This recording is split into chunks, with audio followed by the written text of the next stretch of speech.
오늘 제목은 받아들일 준비가 되어 있습니까? 더 짧게 잘라보면은 앞에 네 글자 자르면은 준비가 되었습니까? 라고 할 수도 있을 것 같습니다. 음, 저희 할머니가 저한테 자주 하는 말씀 중에 하나가 권사님들 연세와 비슷하실 것 같아요, 할머니가. 근데 어떤 이야기를 하시냐면은 나이가 들면 들수록 머리가 자꾸 굳으신대요. 근데 이게 뭔가 머리가 빨리 안 돌아간다 이런 의미가 아니라 뭔가 새로운 게 있으면 따라가기가 힘들다는 거죠. 근데 거기서 끝나는 게 아니라 따라가기 힘든 거에서 끝나는 것이 아니라 새로운 게 있으면은 내가 바뀌어야 되는데 내 마음이 바뀌고 내 삶의 방식도 바뀌고 그래야 되는데 잘 안 바뀌신대요. 이 새로운 게 맞아도 내가 틀리고 있는 거라고 해도 잘 안 바뀌신대요. 그게 좋든지 나쁘든지 그런 이야기를 하시더라고요. 오늘 성경의 내용도 그런 맥락에서 진행이 됩니다. 오늘 성경은 마태복음 10장이라는 이 사건 전체를 보지 않고서는 이야기하기가 힘듭니다. 그래서 이 마태복음 특별히 이 10장 이전에 있었던 배경에 대해서 제가 잠깐만 이야기하도록 하겠습니다. 여러분 모두 잘 아시다시피 예수님이 이 땅에 오신 직후 이 이스라엘의 모습은 매우 좋지 않았습니다. 매우 악했죠. 어떤 의미에서 악했습니까? 그들이 뭔가 행동을 악하게 했다라기보다는 이들이 하나님의 마음을 정말 모르고 있었다는 점에서 이들이 참 악하다고 볼 수가 있을 것 같습니다. 하나님의 말씀이 사라졌죠. 하나님의 말씀이 구약이 끝나고 400년 동안 사라졌습니다. 400년 동안 사라졌을 때 이들의 맨 처음 신앙 400년 전에 포로에서 나라가 빼앗기고 종살이하러 갔다가 다시 돌아왔을 때 이들의 신앙이 어땠죠? 에스라 같은 데 보면은 잘 쓰여있죠. 이들이 어떤 신앙을 가지고 있었는지 돌아옴에 감격하면서 하나님을 찬양하고 성전을 지으면서 눈물을 흘리고 이 이스라엘의 모습이 그랬습니다. 신앙이 막 뜨겁게 불타올랐죠. 그런데 문제는 400년 동안 하나님이 말씀을 하지 않으셨어요. 그 뒤로 이들이 어떻게 됐을까요? 400년 동안 하나님이 직접적으로 음성을 들려주지 않으니까 이들이 목매달던 것이 어떤 것이었냐? 글씨에 목매달기 시작하는 거죠. 그 전까지 이들이 하나님께 받았던 내용들, 그동안 하나님이 하셨던 말씀들, 글씨에 목매달게 됩니다. 새로운 말씀이 없으니까 당연히 그렇게 되겠죠. 문제는 이들이 올바르게 그것을 해석하지 않았다는 것이죠. 이들이 그것을 어떻게 해석했습니까? 자신이 살기에 좋은 것만 가져왔죠. 분명히 에스라는 그렇게 하지 않았는데 더 예전으로 올라가서 레위기에 있는 율법만 막 가져와서 쓰고 없던 것도 막 만들어내기 시작했죠. 이들이 점점 율법주의적으로 변해지게 된 이 과정이 여러분 눈에 좀 보이세요? 제가 아주 간략하게 설명을 드렸는데 말씀이 없으니까 문서에 목매달기 시작했는데 잘못 알기 시작하고 잘못 해석하기 시작하는 것이죠. 그 외에도 많은 요소들이 있습니다만 제가 한 가지만 이야기를 드렸습니다. 이들이 얼마나 이 글씨에 목매달았냐면요. 없던 것도 제가 만들어냈다라고 이야기했잖아요. 심지어는 안식일에 300걸음 이상 걸으면 죄가 됐어요. 여러분 300걸음 이상, 저 오늘 2700걸음 걸었거든요. 오늘 그럼 이제 저 제사 9번 해야 되는 거예요. 자, 그런 거죠. 벌써 죄를 9번 지었습니다. 300보 이상 걸으면 안 돼요.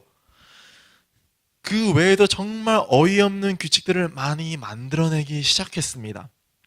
그리고 자기들이 만들어냈음에도 불구하고 그것을 어기면은 신성모독을 하는 것이다 라고 하면서 자기들끼리 어떠한 행동 양식들을 만들어내는 것이죠. 그들은 평생 그렇게 살았습니다. 얼마나 오래 살았습니까? 400년 동안 그렇게 살았습니다. 400년 동안. 그것이 답이라고 생각했겠죠. 그렇게 하는 것이 하나님이 정말로 원하는 것이다. 이 여기 써여 있는 대로 사는 것이 하나님이 정말 원하는 것이고 이대로 살면 난 착한 사람이고 구원받을 수 있다. 이렇게 생각했습니다. 400년 동안. 그런데 문제가 나타났어요. 문제가. 어떤 문제나요? 뭐 사소한 문제들이 있었겠죠. 그런 것들 아무리 지켜도 마음이 불안한 것도 문제가 될 수 있겠죠. 그런 걸로 구원을 얻을 수 없으니까 구원에 확신이 없잖아요. 그런 문제도 있는데 이들에게 지금 오늘 성경에서 실제적인 문제가 닥친 거죠. 뭐냐면은 그들이 잘못 살고 있다고 주장한 한 사람이 나타난 것입니다. 너희들은 틀렸어. 너희들 그렇게 사는 거 하나님 원하시지 않아. 라고 외친 사람이 나타난 거죠. 누구였습니까? 예수님이죠. 물론 어떤 사람들은 예를 들어 보면은 니고데모 같은 사람들은 그 악한 길에서 돌이키는 경우도 있었습니다. 여러분, 니고데모 제가 예전에 이야기 드리고 목사님도 이야기 몇 번 들었던 것 같은데 어떤 인물인지 아시죠? 나이도 정말 많았고 국회의원 같은 자리에 있었고 유대인 중에 유대인, 그런 사람도 돌이키기도 했습니다만 성경의 복음서에 기록한 것을 보면은 대부분의 높은 계급에 있는 사람들은 잘 돌이키지 않았습니다. 오히려 낮은 신분이 천한 사람들, 종들, 이런 사람들은 많이 돌이켰지만 오히려 계급이 높은 사람들은 예수님을 대적하였습니다. 요즘 제가 읽고 있는 성경은 요한복음입니다. 요한복음에 보면요, 이 예수님을 대적하는 이 사람들이 어떻게까지 대적했는지가 정말 상세하게 쓰여 있어요.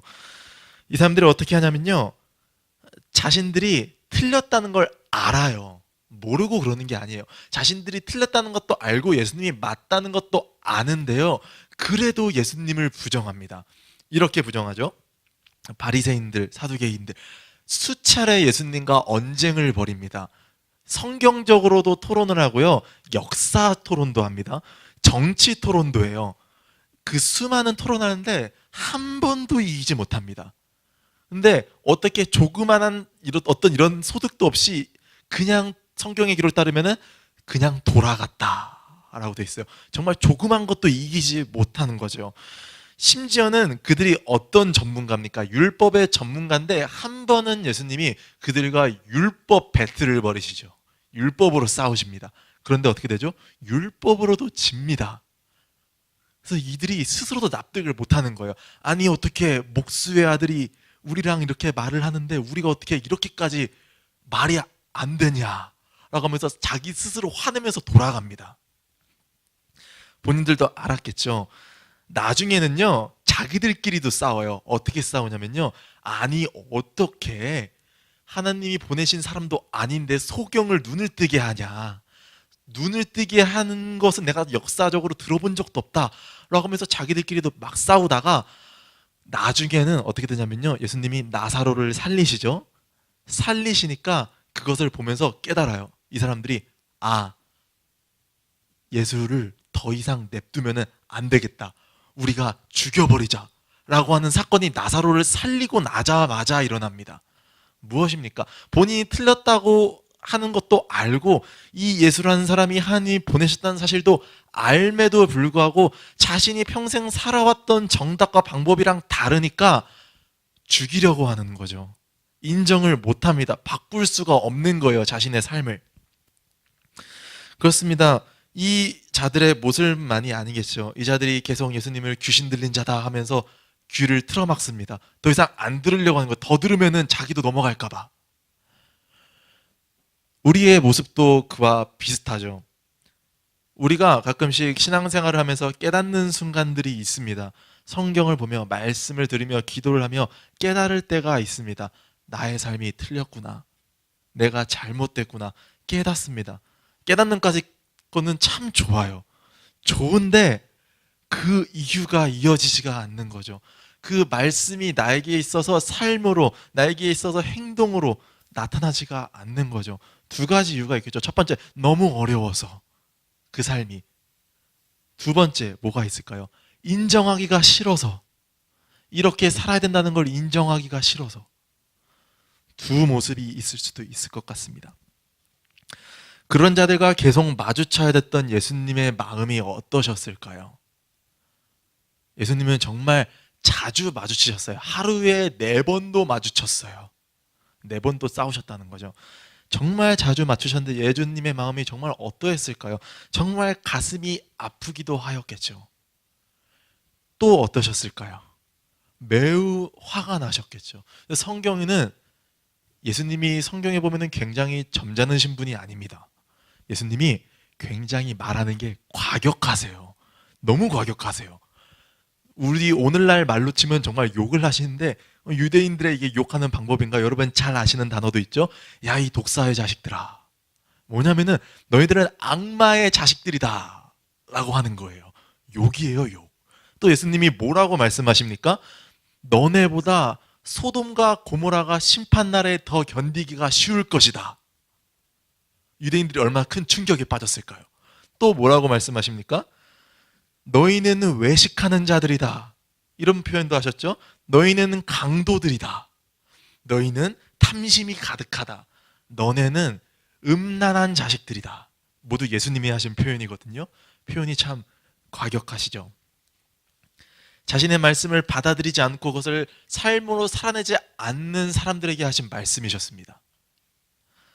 자, 오늘 성경에서 예수님은 뭐라고 말씀하십니까? 오늘 성경에서 이 예수님이 말씀하셨던 건요, 이런 것이었습니다. 예수님이 이 말씀을 하기 바로 직전에 어떤 일이 일어나면요, 제자들을 그들에게 보냅니다. 복음을 선포하라고 보내는 일이 일어납니다. 그러면서 뭐라고 이야기를 하냐면요, 제자들한테 이렇게 이야기하는 거예요. 내가 평안을 주러 온 게 아니야. 나는 화평을 주러 온 게 아니라 사실은 너네한테 검을 주려고 왔어 라고 이야기합니다. 여러분, 이 뜻이 이해가 되십니까? 이게 무슨 의미냐면요, 생각보다 더 깊은 의미가 있습니다. 유대인들에게는 이게 더 깊은 의미가 있어요. 어떤 의미가 있냐면 이 검을 준다라는 표현이 잘못 번역된 겁니다. 주는 게 아니라 이게 원문에서는 다른 표현이 되어 있는데요, 영어 성경에서 어떻게 번역했느냐, 샌드라고 이야기합니다. 근데 이게 헬라어, 이 성경은, 신약의 성경은 헬라어로 쓰여져 있는데 헬라어에는 어떻게 되어 있냐, 던지다라고 되어 있어요. 주는 게 아니라, 살며시 공손히 주는 게 아니라 던지는 거예요, 검을. 무슨 의미일까요? 예수님이 전쟁을 선포하시는 겁니다. 검을 던져서 전쟁을 선포하시는 거예요.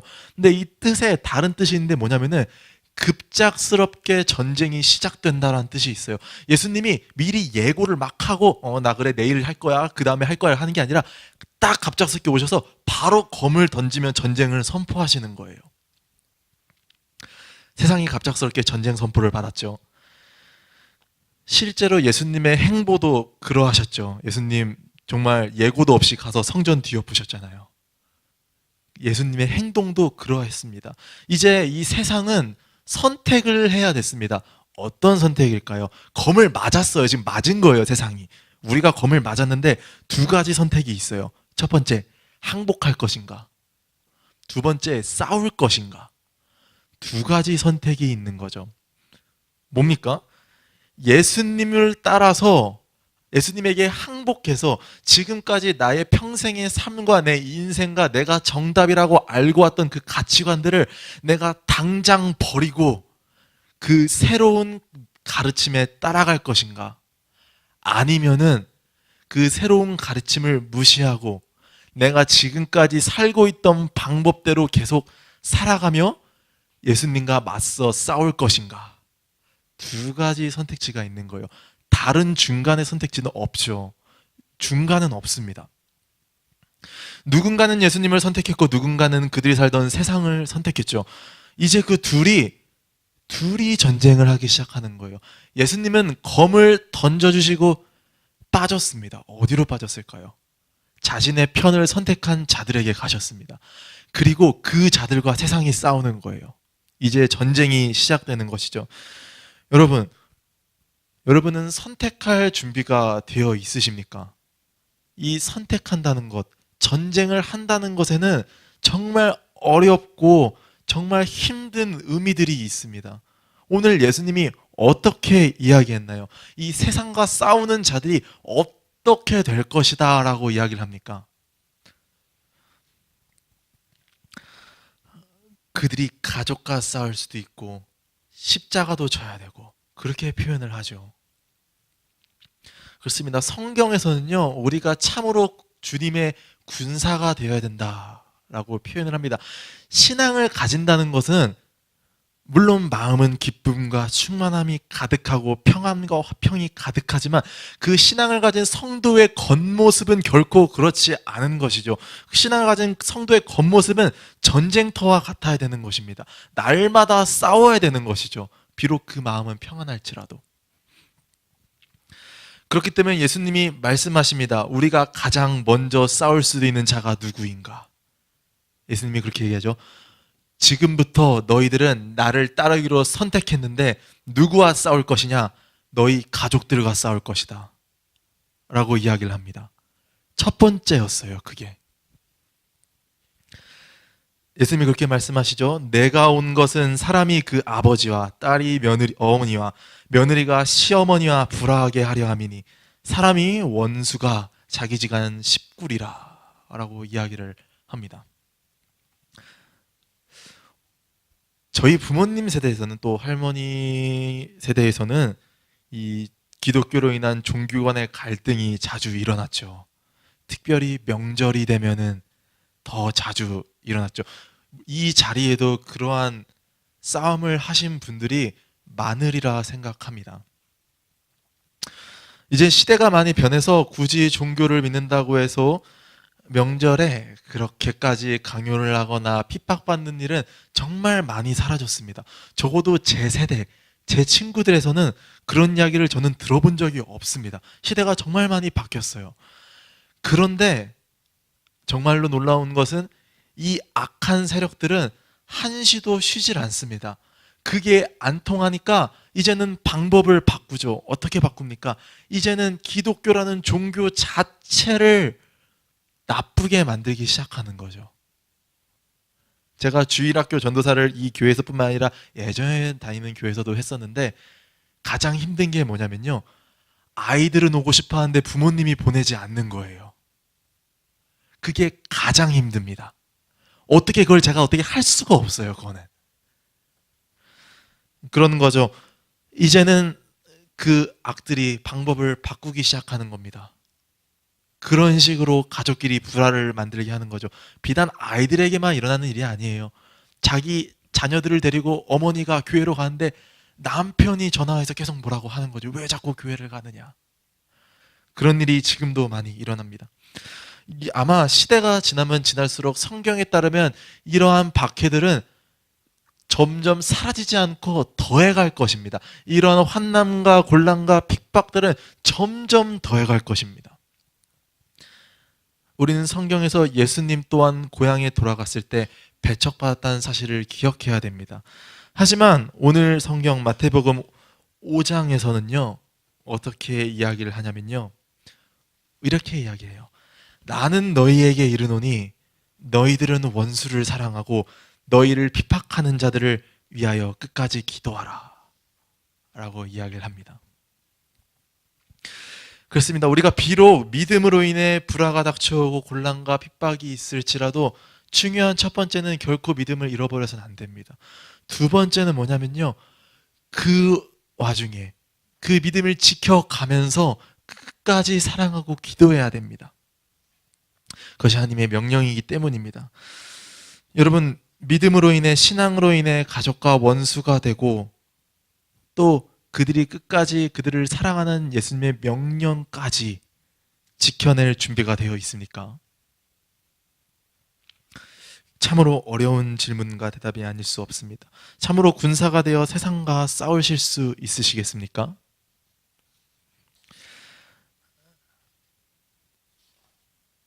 이제 주님은 그 명령을 따르기로 준비한 사람들에게 다음 명령을 하십니다. 다음 명령을 하셔요.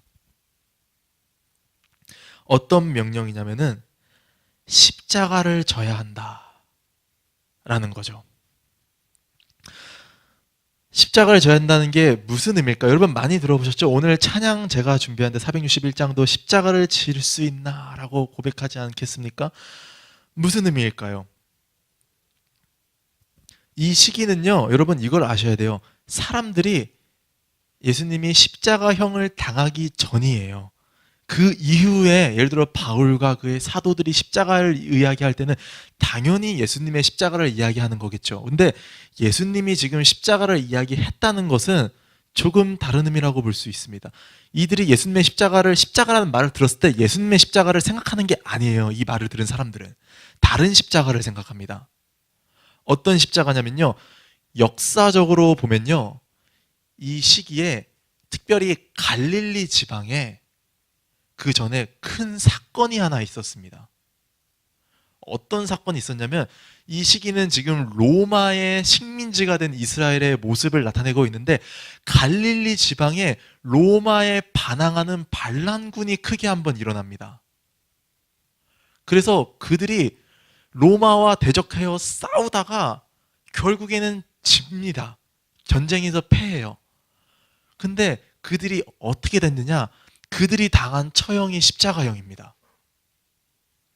무엇이냐면요, 로마에서 가장 나쁘고 죄질이 나쁘고 가장 악하고 그리고 가장 수치스럽고 치욕스러운 벌을 주는 게 십자가형인 거예요. 그런데 십자가를 지고 따라와야 된다는 말을 들은, 심지어는 같은 동네에 살았던 이 갈릴리에 살았던 이 제자들이 이 말을 들었을 때 어떤 생각을 했을까요?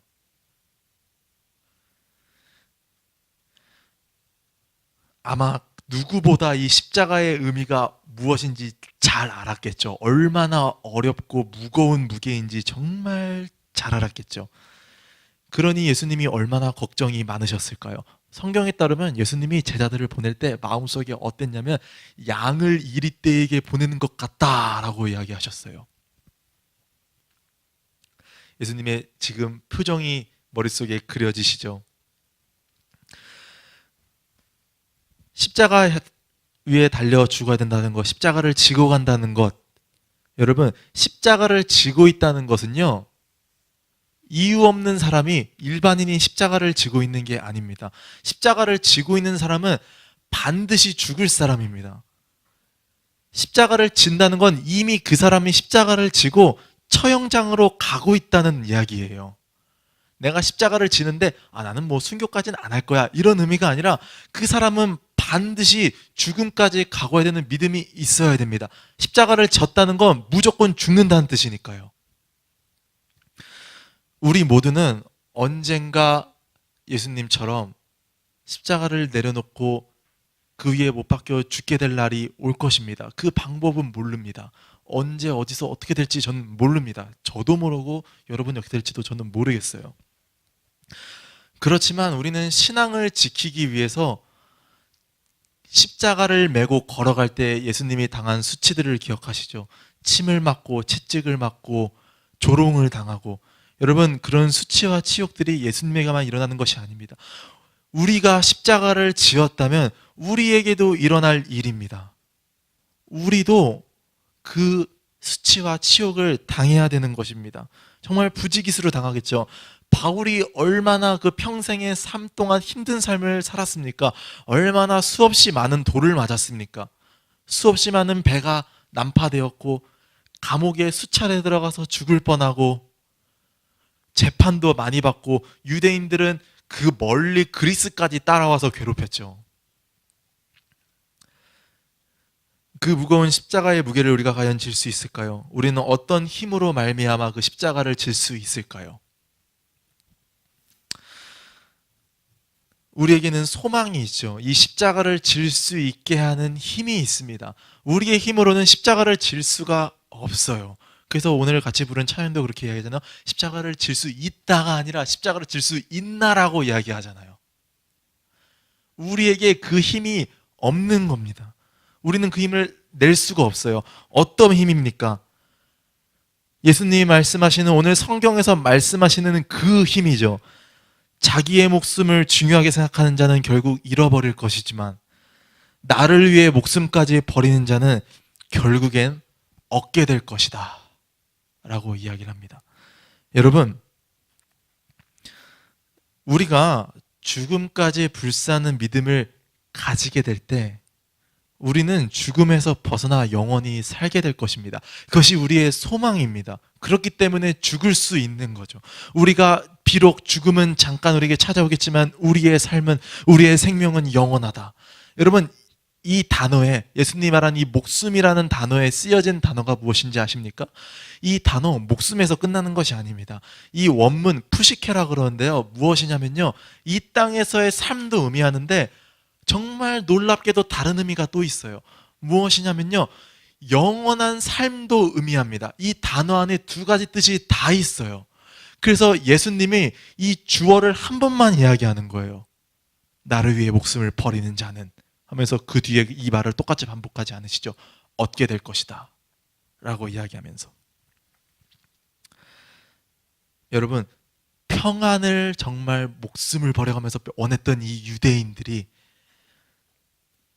전쟁을 이야기하는 예수님을 만났을 때 그 기분 이제 조금 이해하시겠죠.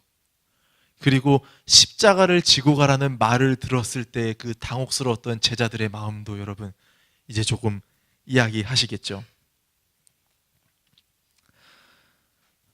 그러면 화평이라는 말의 본래 뜻은요, 오늘 예수님이 말했던 화평이란 말의 본래 뜻은 마음이 평안한 것 또는 나라 사이가 화목하고 평화스러운 것이라는 의미입니다.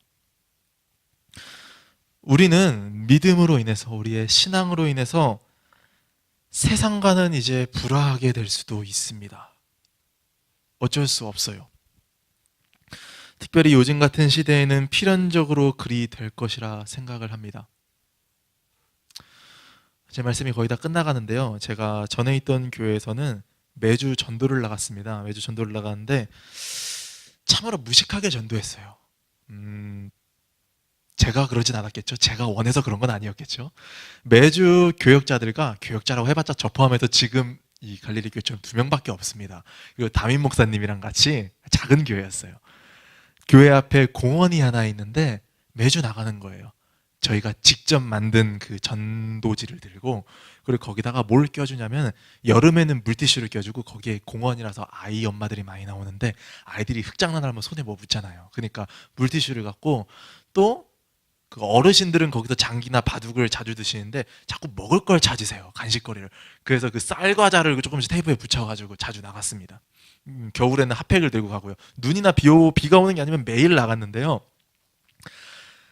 그런데 저희가 좋은 뜻으로 가잖아요. 그냥 뭐 이야기도 길게 안 합니다. 그냥 이거 한번 받아주세요. 그냥 이거 하나 드세요라고 하는데, 그럼에도 불구하고 싫어하시는 분이 많으세요. 정말 많으세요. 제일 재밌는 분은 어떤 분이었냐? 요런 그 스피커가 있어요. 이렇게 허리에 메고 다니는 스피커가 있는데, 그 스피커로 항상 성경을 들고 다니시는 분이 계세요. 거의 매일 봤어요, 매일. 그런데 그분은 과자만 받으라고 해도 욕을 하고 지나가요. 정말 각양각색의 사람들이 많습니다. 전 전도하면서 그렇게 많은 사람들을 정말 많이 봤어요. 무슨 생각이 들었냐면요. 우리가 화평을 가지고 평안을 가지고 좋은 뜻으로 나아가도 세상은 우리를 싫어할 수도 있겠다. 아, 성도의 삶이라는 것은 이렇구나. 세상에서 우리를 아무리 거부하고 세상이 아무리 우리를 안 좋게 생각해도 끝까지 그들을 위해서 복음을 전하고 그들을 사랑하고 죽기까지 불사하는 것이 우리의 삶이구나 라는 것을 제가 그걸 2년 했는데 그 시간 동안 깨달았습니다. 비록 우리가 세상과 화평하지 못하고 불화할지라도 우리의 마음은 평안과 기쁨이 가득할 것입니다. 어떤 평안과 기쁨입니까? 세상이 결코 줄 수 없는 기쁨, 세상이 줄 수 없는 평안, 그 충만함으로 가득하게 될 것입니다. 그렇기 때문에 전쟁터에 있는 우리의 마음은 고요할 것이고, 아무리 숱한 어려움이 우리를 다가와도 우리는 견뎌낼 수 있을 것입니다. 우리 갈릴리 교회 성도 여러분도 그런 화평을 가지고 세상의 모든 치욕스러운 시련과 고난을 견디며 최후 승리까지 달려나갈 수 있었으면 좋겠습니다.